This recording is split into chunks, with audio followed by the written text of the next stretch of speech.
to see a basketball game, to see someone actually fighting is like kind of like trippy because it's like, oh, they're throwing punches in basketball. Right. But in other sports, this happen every day. Right. But it was just what happened, and then, you know, it was an unfortunate situation because it wasn't supposed to be like that. Right. I just felt like the game got competitive, you know what I'm saying, got a little chippy, it happened. I didn't really see, you know what I'm saying, like real ball players that been in the field and you see that kind of, you know what I'm saying, get intense. It's like, yo, that's just good ball. Like, you know what I'm saying, they everybody good, everybody's so cool. So you get to the press conference, right?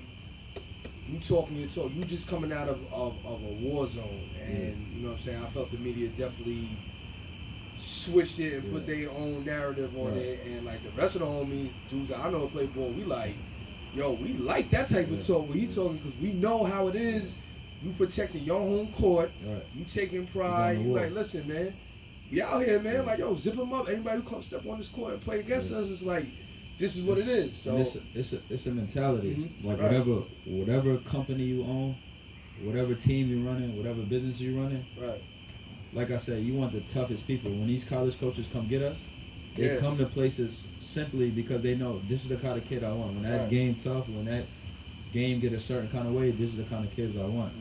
So whatever, it's always a learning experience. You know, like I don't judge people. You know, I'm not judgmental. So when I'm saying, if I say, that's a gangster situation. It's a mentality that you have.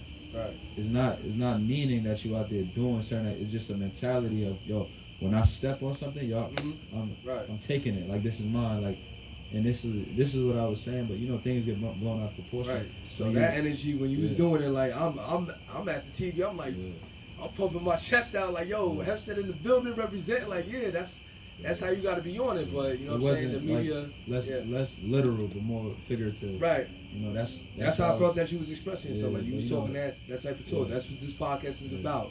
Real champ talk, dudes talking and understanding that kind of language. But a lot of the media, they kind of, you know what I'm saying, took it somewhere else and try to use that against you. So now, the senior year, you finish up, you do your thing, you put up your numbers, talk about how you went into preparing for the NBA draft and who kind of like was responsible for like getting you ready for the NBA draft that year. So now, so we finished up that year. We got to the 2012 NBA draft. Yeah, a lot of dudes in that draft right there, man. It's a tough draft class you're coming in. Yeah, I knew. I seen guys like myself not get drafted so much, so I was always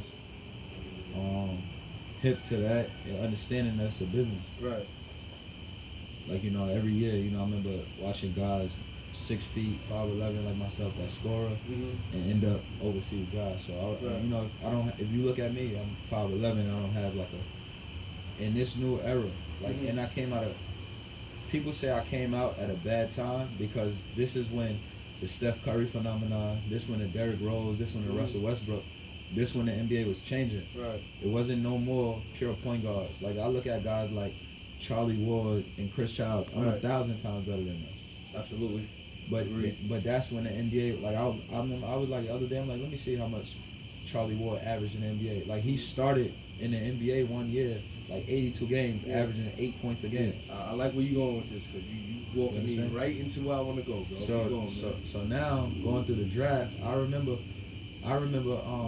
playing against Damian Lillard. Like, I always tell people, I remember I told my dad, I'm like, yo, Damian Lillard is better than all of us. Like, I remember, like, and I don't say that about, but I remember, like, we were roommates in Chicago at Adidas Nations, and he's like 6'3", crazy jump shot, jumping through the roof. So now you see guys like Westbrook, you see guys like D Rose. Right. So now I remember going through the draft, it's kids that really can't play that well, but these executives, they don't know any better. Right. They just see somebody with gas off these workouts. Yeah, and all they see somebody with a 40-inch vert and all that stuff. They see somebody with a 40 and running fast, but they can't factor in. Like, basketball is about putting the ball in the hole. I don't care how fast you run, how wicked your handle is. Can he score, or can he, like, does he know how to play? Exactly. Yeah. So that's where, going through the draft, I understood it. Like, oh, they want people 6'4" playing point guard. Like, they want to convert. Or they want to take a 2 guard and make him a point guard. So going through that, I understood the business. So I knew it was going to be an uphill battle to even go in the league. And then even, like, I was like, I'm a realistic person, man. Like, through and through, all the way, I'm a realistic person. So I always felt like, you know, it's gonna be an uphill battle to get there. Right. So if I do make it, cool. If not, and then I got invited to the combine. What gave me a little bit of confidence, my agent told me like, yo, they invited you to the combine. The combine there's 60 draft picks. Right. The combine combine only invites 64 people. Right.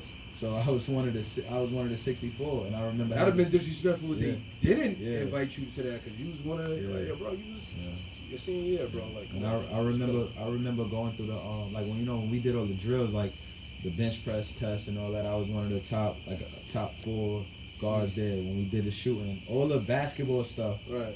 I was in the top, but all the agility stuff, the cone drills, that's not my thing. Like I'm a hooper, like I go play basketball. Yeah. So I didn't maybe I probably could have helped myself if I was a little faster just on paper for something like that. You know, not really dunking, jumping high, but you know I had long arms and stuff like that. But I just knew it was just at this point when people giving me different feedback, oh yo, we like this or we don't like that. I just knew like and all that. I knew it was gonna be difficult and all that. And then just going through the draft. I know June come, I didn't get drafted, but I played summer league with Dallas. It was different, you know. 7 years ago, it was no two-way contracts and all that. Right. So at the time, I just wanted, you know, I wanted money at the time because that's what, you know, you work your whole. Yeah, absolutely. We prize fighters. You know, basketball is not like boxers don't go out there and get their their brains beat in to just say I did it. Right. Like, we don't go through all this just to say we did it. We go through it so we can take care of ourselves and take care of our family. So, you know, just going through the process, I picked to go overseas rather than to go to the Dallas Mavericks. I didn't understand at that point, you know, I'm 20 years old, that Dallas was like, yo, you're going to come to training camp with us. We're going to send you to our D-League team, and then eventually we're gonna bring you up, because that year they bought Mike James up, they bought Josh Chicago. I would have been the point guard of that team, so eventually, possibly, I would have been called up to the like league. A long-term thing they were exactly. trying to say. But at that point, I'm like, yo, I want this amount of money. I want that, and they like, yo, it don't work like this. Like, we're not giving you a high-level D-League contract. We're giving you the C-level contract. I'm like, well, if you want me, you will give me this contract. But you know, I just didn't understand at that point. Yeah. So that's basically what it was then. Okay, so when you look at that draft, you see guys ahead of you going into that summer league. You got like a chip on your shoulder to kind of like prove like these other teams like, yo man, like y'all wilding out here. Yeah, I did, but I didn't have the opportunity. Right. Yeah, of course. I still feel like right. But I didn't. So when I went to summer league, like the first game, I didn't even play. Yeah. Like I remember, like to this day, my back killing me. I'm on the bench. Yeah, just sitting there. 40 minutes just chilling, cold ass Vegas gym. Yeah. And then when I did play, I played well. You know, they put me in for 14 minutes this game, and I did what I could do in that time. But that's what people don't understand sometimes. Right? Sometimes you don't even have an opportunity to go. Different ball game, like once you get into that. You know what I'm saying? So, I remember training, you know, I'm out east with Jerry. Like, yo, I'm going to go to summer league, I'm going to kill, I'm going to do this. But when the game came, it's like, yo, you going to play as much as they going to take. You got to get minutes. You got to you need an opportunity to go kill. You got to have somebody that's going to let you rock out. So you play in the summer league, you get the offer overseas. What's that first experience of, like, tell us where you travel to, where you play overseas at. Tell us how you had to adjust to the culture, being over, you know what I'm saying, a different part of the world.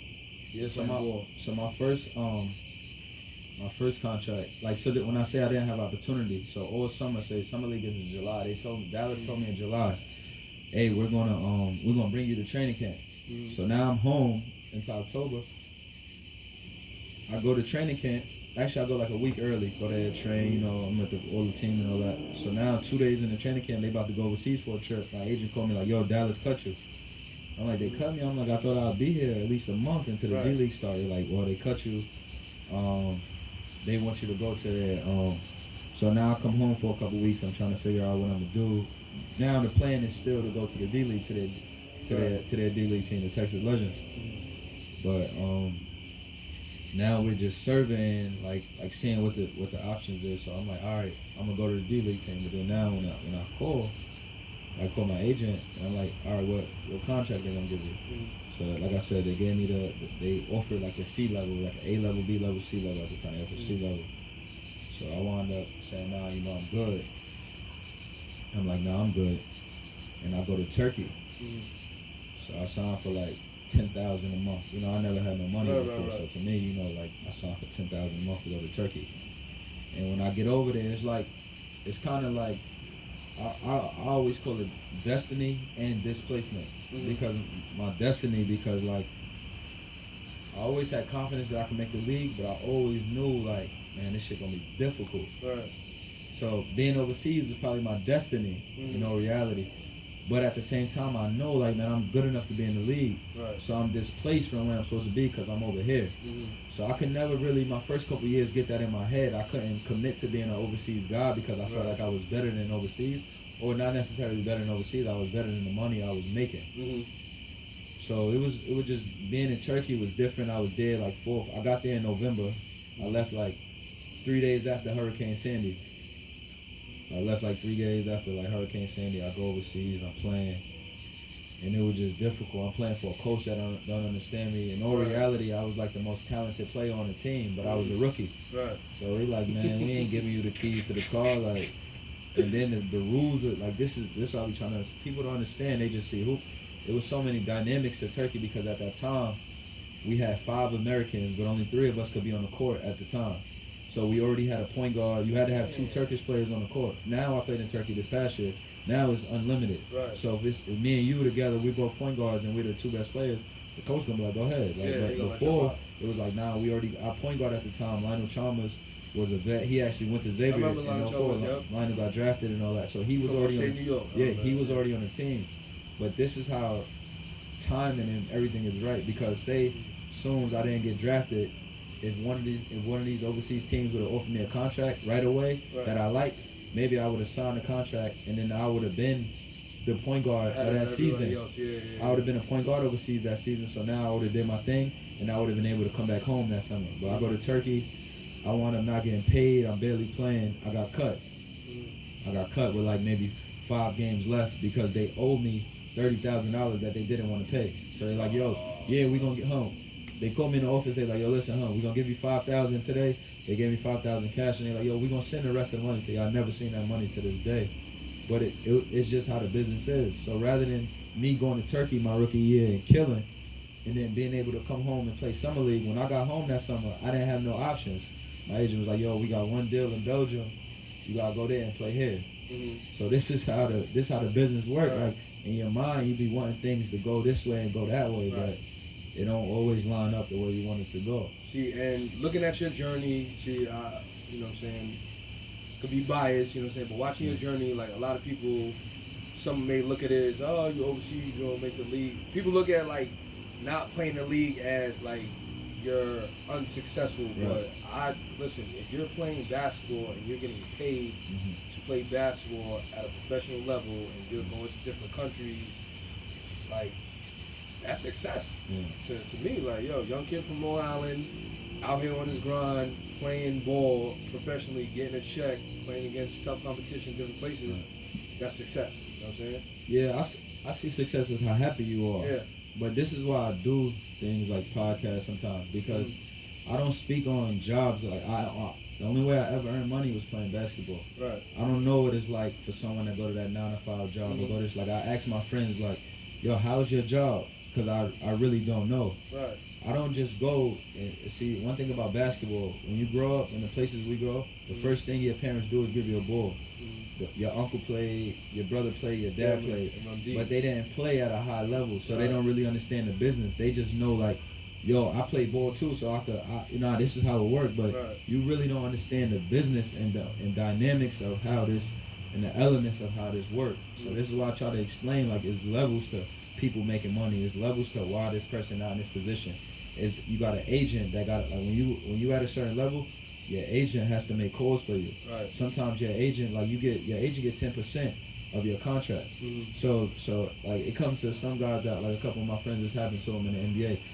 They on the cusp of like being like the last cut or the last player on the team. Right. So, once that February trade deadline come, they gonna sign for, all right, we're gonna give you 1 year, $1 million. Yeah. All right, so once February come, we cut you. The rest of that money is done because you didn't make the roster past this point. They're trying to save money. But we could be like, your agent could be like, yo, Dana, we got $1 million for you in China. He's gonna get 100,000. Like, you get your $1 million, but the team still got to pay him 10% of whatever you signed for. Right. So he's gonna be like, damn, let me just get this $1 million. Let me send Dana to China because I'm gonna get 100,000 off this. If I send him to this team to be one of the last cuts, for like your best interest. Yeah, because it's a business. Right. They trying to eat too. So like this is the part that people don't really understand. So some guys who like not really an NBA player but a big time overseas player, their agent is gonna push them overseas because that's where they're gonna get more money at. Right. That makes more sense. Yeah. That makes more sense now. So you play overseas a couple of years, right? You have a nice run. You playing ball. Talk about the G League run where you played for the Texas team. Talk about that run where you just started, like. Talk about that run where you just started wilding out on the beach, I went to the G League because I had literally September of that year I signed 400,000 in Venezuela. I signed for 400,000, and I'm there for like a week, and I'm like, I ain't supposed to be here. Right. So I call my agent. I'm like, yo, call these people in Dallas, see if we could if I could come play in their D League team. I don't care about making the NBA. I'm 25, 26 years old at the time. In my mind, I knew. I said, this is the last time my family ever gonna see me play ball in the United States. Right. So that's what that year was about. I said, yo, I'm gonna go play. I'm gonna go perform, and whatever happens, happens. Right. But that's why I was playing so free, because it was like I was detached from like trying to get a gig, I'm like, yo, I'm gonna just go kill. Like the weight of the world was like off your shoulders. You could just concentrate on just. I had satisfaction with people coming up to me during the game, like people I'm playing against, like, yo, you really nice, son. Yeah. Like that was that's what I was there for at that point. Right. I was getting like $3,000 a month, if that. I probably was getting like $2,600 a month. I wasn't even thinking about money. Right. You know, I wasn't thinking about no money. All I was thinking about was playing ball. I wasn't even working out like that. Yeah. I was eating whatever, but I was just like, yo, when these games come, I'm completely locked in and I'm just hooping. Like, so that's what that year was about. And even, you know, I averaged 20. I was third in scoring, third in assists. I had a week where I averaged 40, like, so. Yeah, you was going crazy. Like, you was going on a run. I remember, listen, whenever my phone started ringing, you start getting calls from, you know what I'm saying, your peers and stuff, like, yo, man, you see what this dude is doing. So I start tuning in YouTube videos. I'm seeing dirty. I'm seeing you get to your suite. I said, uh-oh, here it go. Because, you know, playing pickup ball against you and stuff like that, like, you one of my favorite guys to, like, you know what I'm saying, go against and, you know what I'm saying, compete with. So I'm seeing you get to your spot. I'm just seeing it coming already. I'm like, uh-oh, it's a problem. You just had, like, that look in your eye. I'm like, yo, he's going. So just talk about this, what that did for your confidence as you just, like, just going like a tornado warpath through the G League, like tearing everybody up, and you start getting recognition and NBA teams start paying you more attention and stuff. Talk about that a little bit. Well, it was good for my psyche because I like there's a lot, like, I like playing basketball. Like, it made me want to hoop again. So that's what being there did. But I remember, you know, Nick Van Exel was my coach. Right. So it was like, he was like, yo, quick. Yeah. So, you know, Nick Van was like, yo, too, like, go do your thing. Like, that's why, you know, you here, we giving you the ball. And I didn't even play point guard. Like, Torrey Murray, that was on the Knicks for a minute, he's 6'5". Right. T. Murray was the point. And Nick Van Exel going to recognize another killer. Yeah. It ain't hard to tell because he was a killer himself at Cincinnati. So I know he was like, yo, listen, too. The first day we got to practice, he like, yo, you my shooting guard. Like, I need you to get baskets. And even through the whole process, I remember the closest I ever was to the league was the Phoenix Suns. It was between me and Phil Pressey.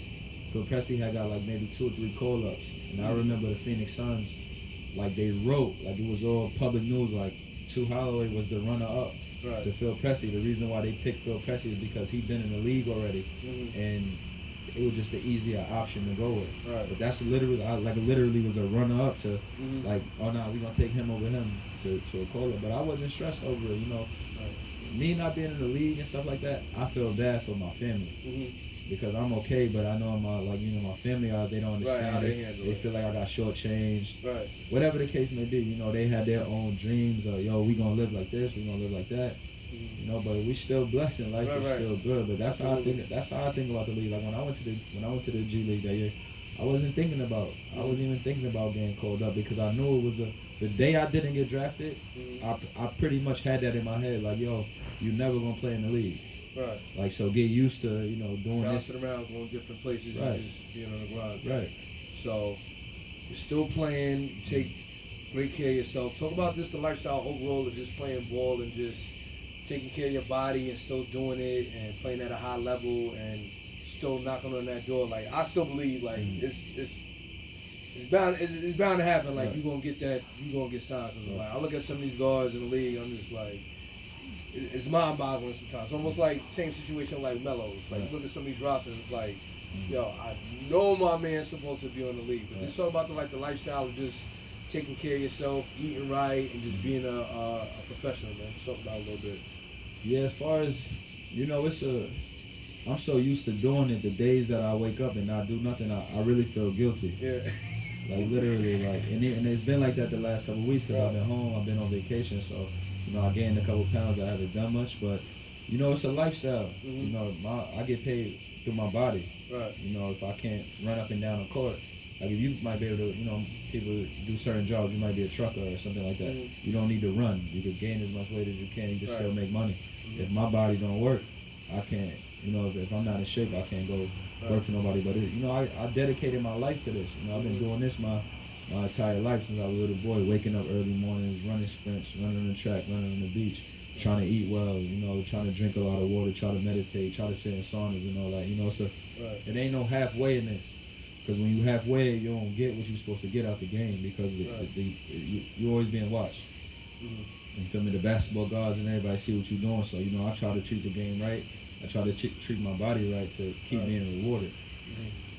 So, I appreciate you for definitely coming to take the time, man, and chop it up with us.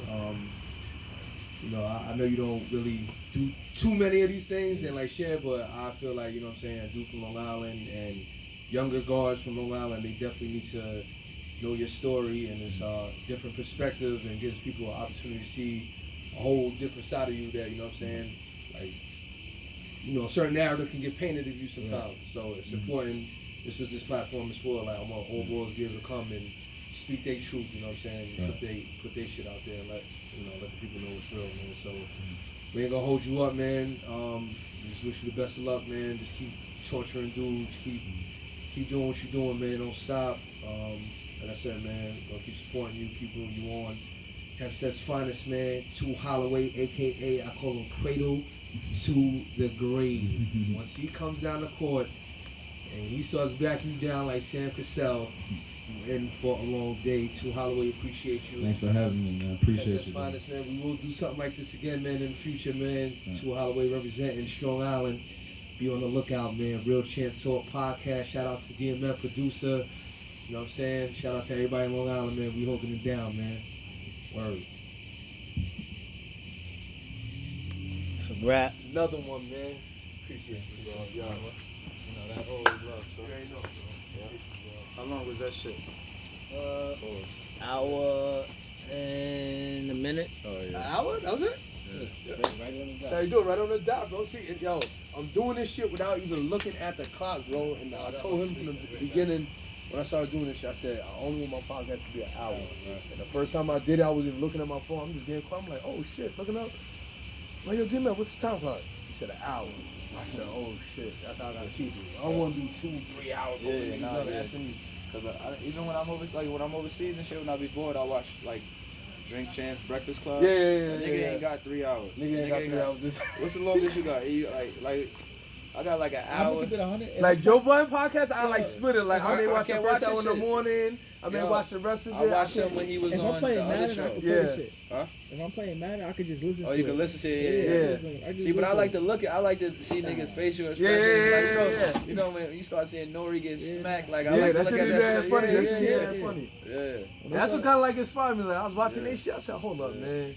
They doing their shit. I said, hold up, ain't nobody doing it basketball wise. Like once we just kick back, having somebody. I saw Knuckleheads was doing it. Quentin Richardson and them. I was watching their shit. They got the weed on their joint, right? Is it? Nah, they not showing weed. Oh no, that's Mike Tyson. Yeah, that's Mike Tyson shit. Yeah. But I seen different dudes doing it. I'm like, nah, I gotta do it on some straight basketball. Long Island shit. Like I gotta hold niggas down, man. Yeah, no, that's but I got like an hour. I got like an hour. And even Breakfast Club, I see. When them shit start getting, Breakfast Club keep they shit nice and short like that. But the Drink Champs sometimes some of them shit be 3 hours, 2.5. Yeah, like 2-3 hours. Nah, I ain't never trying to hold nobody's time up. Like, yo, come kick it for a quick hour. Right. Went over your history, put it out there. So we gonna put the whole like production on it. Throw it up on the YouTube. So we like, you know what I'm saying? We gonna do it right. Where you coach at this year? I live over in Guam. Guam? Yeah. I live over in Guam, bro. I just got married last year, bro. What's up? Congrats. Yeah, bro. appreciate it. Yeah, my wife, she's in the Air Force and shit. So You live in Guam, I live in Guam, bitch. Right near the Philippines and shit. Word. Yeah. So I came out here for the summer, you know what I'm saying? My pops had passed like a week after I got married. Yeah. So I came back out here, so I'm just helping moms out, get situated for summer and all that, and I'm about to get back out there. So yeah, so I was coaching middle school, so I was teaching middle school. I was coaching like girls basketball. What town is this? It's Freeport? This is Freeport. You went to Ball? I went to Ball. Ball was right up the block. Yeah, I know. So I grew up in Freeport. I went to Freeport all the way up to 7th grade. Yeah. And then I had to switch over and go to Baldwin. So that shit was like, you playing against all the niggas you grew up with, niggas calling you a traitor and all that other shit. You gotta hear that shit. So When you leaving? I gotta leave I'll probably leave Saturday. Yeah, I'll probably leave Saturday.